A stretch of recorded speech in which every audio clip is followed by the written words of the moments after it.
Hi, welcome back to Telugu family travel diaries. ఈసారి New York సిటీని నా పర్స్పెక్టివ్లో మీకు చూపిస్తాను. పదండి.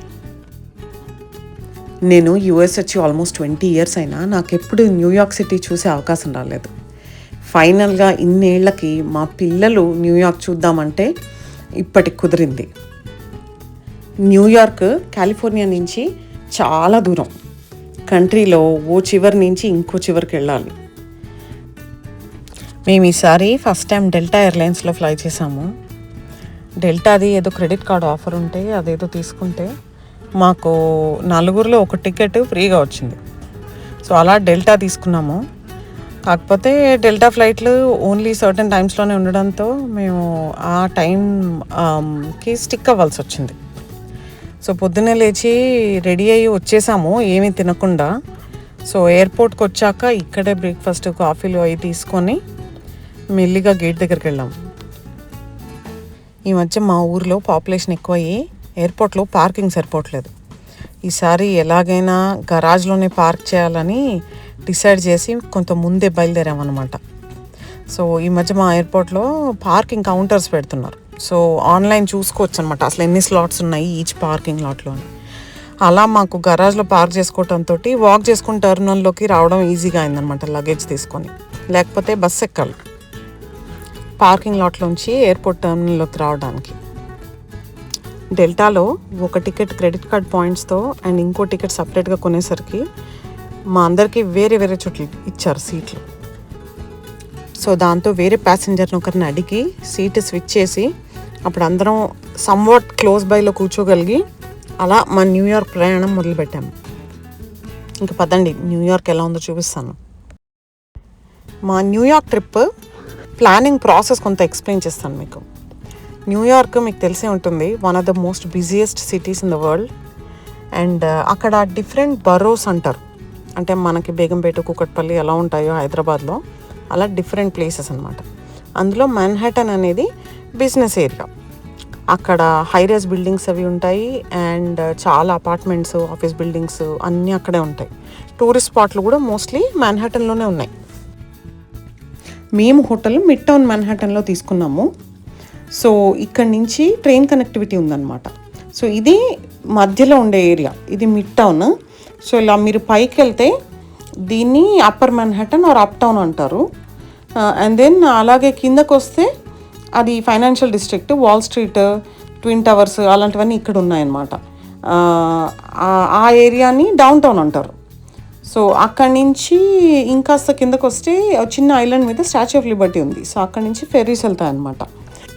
ఇక్కడ కనిపిస్తున్నాయి కదా మీరు, empire state building, time square mid మిడ్ టౌన్లోనే ఉన్నాయి.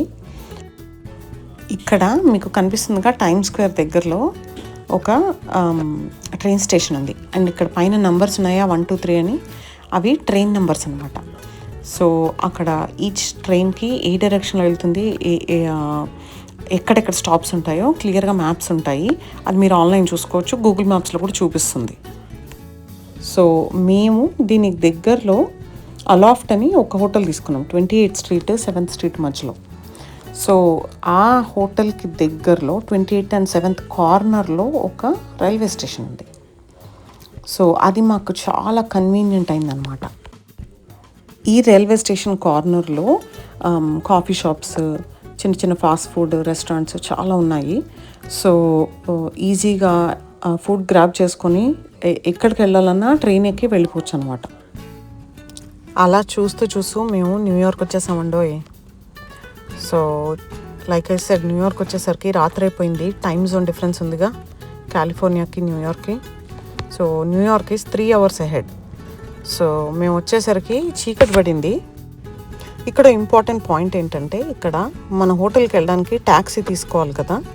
ఆ ట్యాక్సీ లోకల్స్ ఏం చెప్తారంటే, ఎవరు పడితే వాళ్ళ ట్యాక్సీలో ఎక్కద్దు. ఎయిర్పోర్ట్లో ట్యాక్సీ సర్వీస్ ఉంటుంది హైదరాబాద్లో ఉన్నట్టే. వాళ్ళ ద్వారా ట్యాక్సీని పిలిచి అక్కడ వచ్చిన ట్యాక్సీ మాత్రమే ఎక్కి ముందే మాట్లాడుకున్న రేటు ఇవ్వాలన్నమాట. సో బికాస్ పెద్ద సిటీ కాబట్టి స్కామ్స్ అవి అవుతుంటాయి, జాగ్రత్తగా ఉండడం మనకే మంచిది. ఇదిగో చూస్తున్నారుగా, ఇలాంటి ఎల్లో క్యాబ్స్ చాలా పాపులర్ అనమాట న్యూయార్క్ సిటీలో.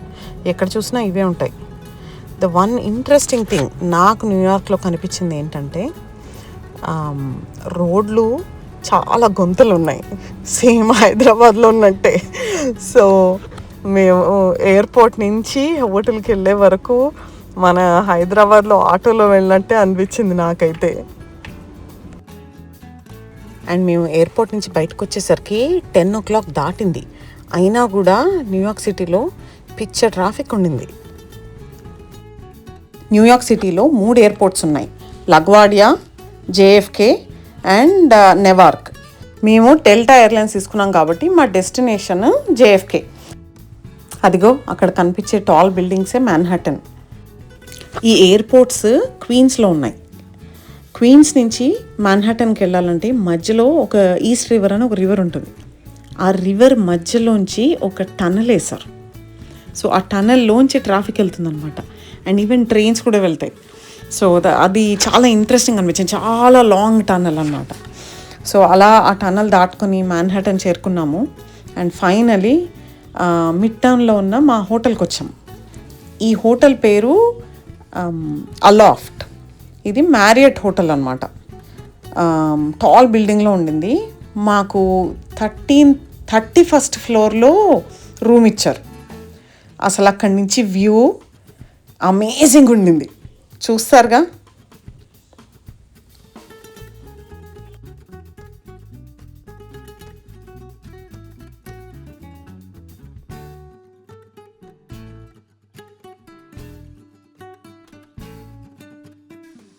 ఇంకా అలా ఫస్ట్ డే రోజు దగ్గరలో ఉన్న పిజ్జా ప్లేస్లో పిజ్జా తెచ్చుకొని హోటల్లో రిలాక్స్ అయ్యి next day statue of Liberty చూడటానికి ప్లాన్ చేసుకున్నాము.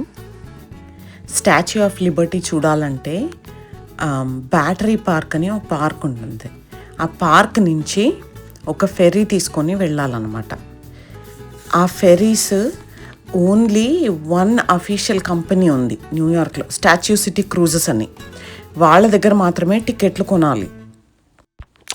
ఈ టికెట్లు జనరలీ తొందరగా బుక్ అయిపోతాయి. సో మీరు ముందే ఆన్లైన్ బుక్ చేసుకోవటం చాలా మంచిది. మేము ఇంకా ఆ రోజు పొద్దున్నే లేచి మా హోటల్ దగ్గరలో ఉన్న స్టార్బక్స్లో బ్రేక్ఫాస్ట్ తీసుకొని అక్కడి నుంచి 28th Street 7th Street కార్నర్లో ఉన్న సబ్వే స్టేషన్కి వెళ్ళాం. న్యూయార్క్లో సబ్వే అంటే ఇలా అండర్ గ్రౌండ్లో ఉన్న ట్రైన్ నెట్వర్క్ అన్నమాట. ఇక్కడ 28th and 7th Avenue స్టేషన్లో 1 number ట్రైన్ ఎక్కి డౌన్ టౌన్ సైడ్ వెళ్ళే ట్రైన్ ఎక్కితే సౌత్ ఫెరీ స్టేషన్ దగ్గర దింపేస్తుంది అనమాట. అక్కడే బ్యాటరీ పార్క్ ఉంది. న్యూయార్క్ సిటీలో each train ride cost $3. Credit card తోటి ఈ టర్మినల్లో స్కాన్ చేస్తే ఆ $3 కట్ అయ్యి మనము ప్లాట్ఫామ్ మీదకి వెళ్ళొచ్చు అనమాట.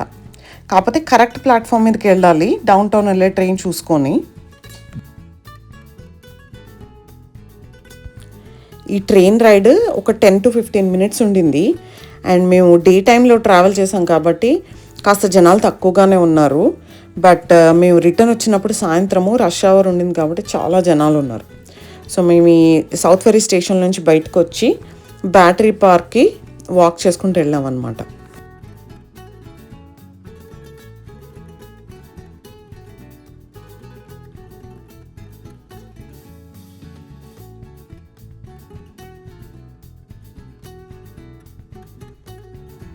ఈ బ్యాటరీ పార్క్లో ఇలా చిన్న క్యాజిల్ లాగా ఒక బిల్డింగ్ ఉంది.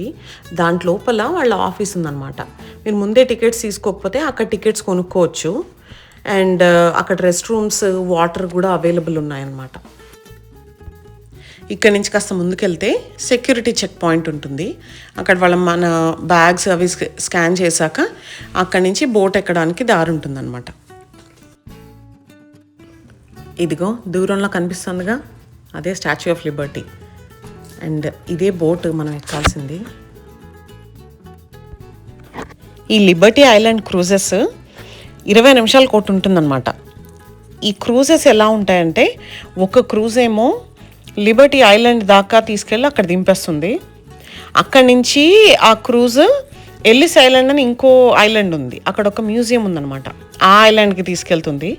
అక్కడి నుంచి క్రూజ్ మళ్ళీ బ్యాక్ న్యూయార్క్ సిటీకి వచ్చేస్తుంది అనమాట, బ్యాటరీ పార్క్కి.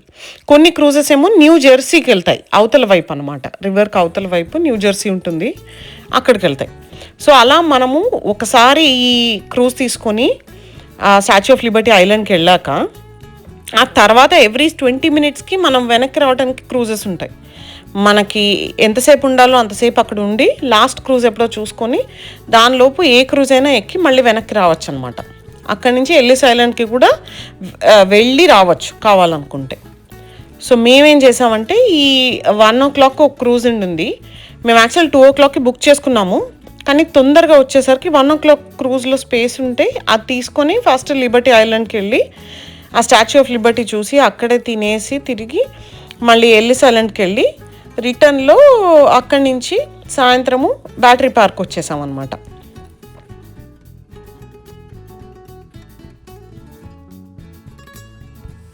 ఈ Statue of Liberty US independence వచ్చిన 100 years తర్వాత 1886లో ఫ్రాన్స్ అమెరికాకి గిఫ్ట్ ఇచ్చింది.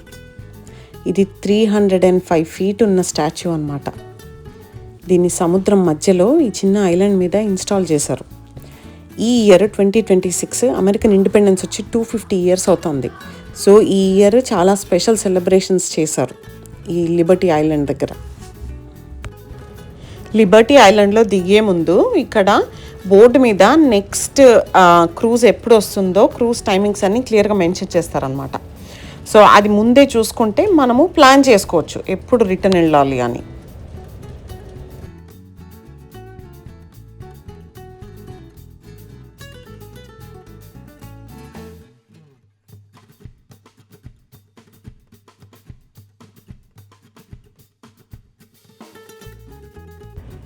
ఇక్కడ కొంత ఇంట్రెస్టింగ్ ఇన్ఫర్మేషన్ తెలిసింది నాకు.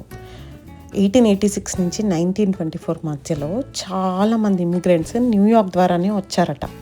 సో ఈ ఎల్లిస్ ఐలాండ్లో ఒక మ్యూజియం ఉంది. దాంట్లో అప్పట్లో ఇమిగ్రేట్ అయిన వాళ్ళందరి పేర్లు రికార్డ్స్ ఉన్నాయి.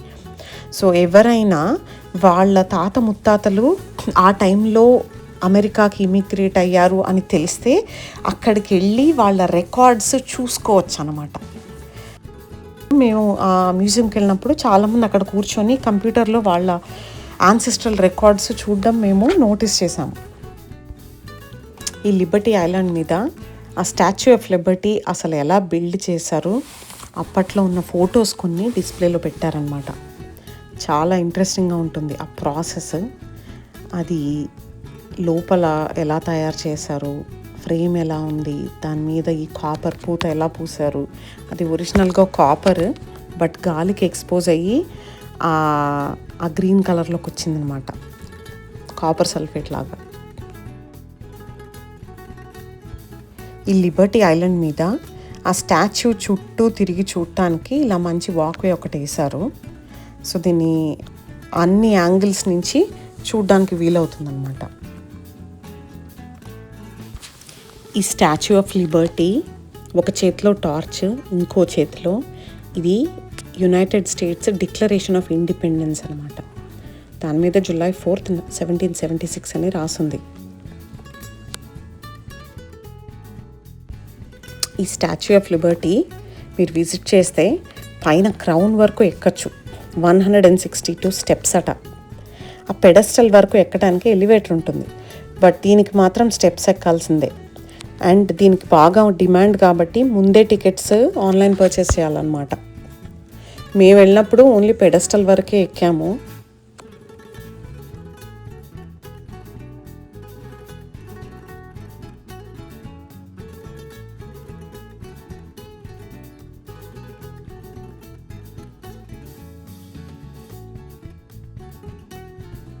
ఈ లిబర్టీ ఐలాండ్ మీద ఈ ఫాస్ట్ ఫుడ్ ప్లేస్ ఒకటి ఉంది. ఇక్కడ పిజ్జా, చిప్స్, జ్యూస్లు అలాంటివి దొరుకుతాయి. అది కాకుండా ఐస్ క్రీమ్లు, లెమనేడ్స్, సాఫ్ట్ డ్రింక్స్ దొరికే షాప్ కూడా ఇంకోటి ఉంది. ఇక్కడ మేము పిజ్జా తీసుకొని లంచ్ అయ్యాక ఈ బిల్డింగ్లోకి వచ్చామన్నమాట. ఇదే పెడస్టల్ బిల్డింగ్. దీంట్లో ఎలివేటర్స్ ఉన్నాయి అండ్ మెట్లు కూడా ఎక్కి వెళ్ళొచ్చు. మేము మెట్లెక్కి పైకి వెళ్ళాము. ఈ పెడస్టల్ నుంచి ఇలా ఓషన్ వ్యూ కనిపిస్తుంది అన్నమాట. మా న్యూయార్క్ ట్రిప్లో ఈ Statue of Liberty was top on hour list. So లక్కీగా మేము వెళ్ళిన రోజు వెదర్ కూడా సహకరించింది, బాగా ఎండగా లేకుండా కాస్త ప్లెజెంట్గానే ఉండింది. ఇలా కిందకి చూస్తే నేను ఇందాక చెప్పిన వాక్వే కనిపిస్తుంది. ఇలా పైకి చూస్తే అదిగో అదే స్టాచ్యూ ఆఫ్ లిబర్టీ. ఈ పెడెస్టల్ మీద కూడా 4 వైపులు తిరిగి చూడటానికి బాల్కనీలా ఉంటుందన్నమాట. ఇది ఇంకో వైపు నుంచి వ్యూ. ఇక్కడ చూస్తున్నారుగా ఆ బిల్డింగ్ మ్యూజియం. ఈ స్టాచ్యూ ఆఫ్ లిబర్టీ పెడెస్టల్ ఎక్కాలంటే మనతో పాటు సామాన్లు తీసుకురాకూడదు అనమాట. సో ఇక్కడ లాకర్స్ ఉంటాయి. ఆ లాకర్లో మన బ్యాగులు అవి పెట్టేసి మనం జస్ట్ ఫోను అది చేత్తో పట్టుకొని లోపలికి రావచ్చు.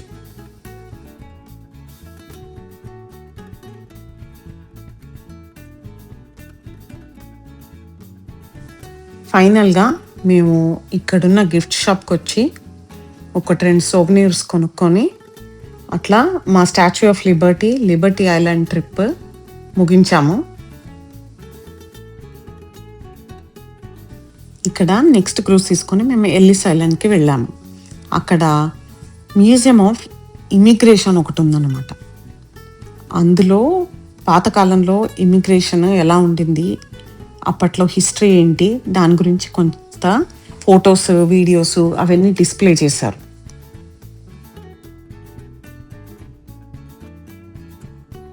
ఇక్కడ పాతకాలంలో యుఎస్లో సిటిజన్షిప్ ప్రాసెస్ ఏంటి, ఎలాంటి రూల్స్ ఉండేవి,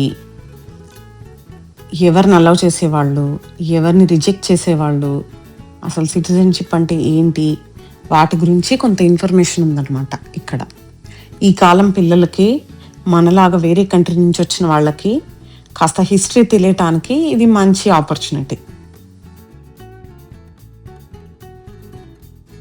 అలా కొంత హిస్టరీ లెసన్తో మా Liberty island Ellis island trip ముగిసింది. మళ్ళీ ఈ క్రూజ్ పట్టుకొని తిరుగు ప్రయాణం న్యూయార్క్ సిటీకి. ఈ రిటర్న్ ట్రిప్లో ఈ క్రూజ్ నుంచి వ్యూస్ చాలా బ్యూటిఫుల్గా ఉన్నాయి. చూసారా, ఆ మాన్హాటన్ డౌన్ టౌన్ మొత్తము మనకి ఈ ఓషన్ మీద నుంచి కనిపిస్తుంది అనమాట. ఇంకక్కడ బ్యాటరీ పార్క్ నుంచి 1 నంబర్ ట్రైన్ అప్ టౌన్ వెళ్ళే ట్రైన్ పట్టుకొని మేము 28th స్ట్రీట్లో దిగి మా హోటల్కి వెళ్ళాము. ఇంకా తర్వాత దగ్గరలో ఉన్న శరవణ భవన్కి వెళ్ళి మంచి ఇండియన్ ఫుడ్ తిని మా day 1 of New York city trip end చేసాము. అలా భోజనం చేసి మళ్ళీ హోటల్కి వాక్ చేస్తూ వెళ్తుంటే ఈ విజువల్ కనిపించింది. ఇదేంటో తెలుసుగా మీకు? Empire state building. ఎంత బ్యూటిఫుల్గా ఉందో చూసారా. ఇప్పుడు సినిమాల్లో చూడటమే తప్ప ఇట్లా కళ్ళారా చూడడము నాకైతే ఇదే ఫస్ట్ టైం. అసలు చాలా థ్రిల్లింగ్గా ఉండింది. నా న్యూయార్క్ ట్రిప్ వీడియో మీకు నచ్చితే లైక్ చేసి సబ్స్క్రైబ్ చేసుకోండి. ఈ తెలుగు ఫ్యామిలీ ట్రావెల్ సిరీస్లో మా న్యూయార్క్ ట్రిప్ విశేషాలు ఇంకొన్ని వీడియోస్లో షేర్ చేస్తాను. మళ్ళీ కలుద్దాం. బాయ్.